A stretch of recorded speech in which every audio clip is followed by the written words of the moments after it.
কিশোরগঞ্জ সহ সারা বাংলাদেশে বর্তমানে শাকসবজি নিয়ে কৃষকদের মধ্যে বিপুল ভোগান্তি চলছে। আকাশচুম্বী সারের দাম এবং অন্যান্য উৎপাদন খরচ বাড়লেও সঠিক দামে শাকসবজি বিক্রি করতে না পারায় কৃষকরা বাধ্য হয়ে পণ্য ফেলে দিতে হচ্ছে। এই সমস্যা বাড়ছে যাতায়াতের সঠিক ব্যবস্থা না থাকার কারণে।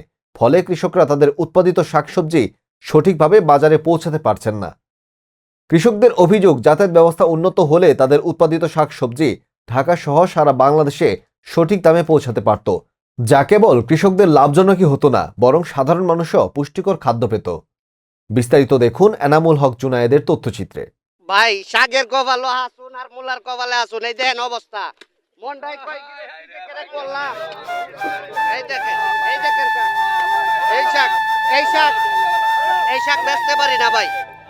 এই শাক করে আমার কি যে লস হয়েছে, তুলার দামও হয় না। এই কারণে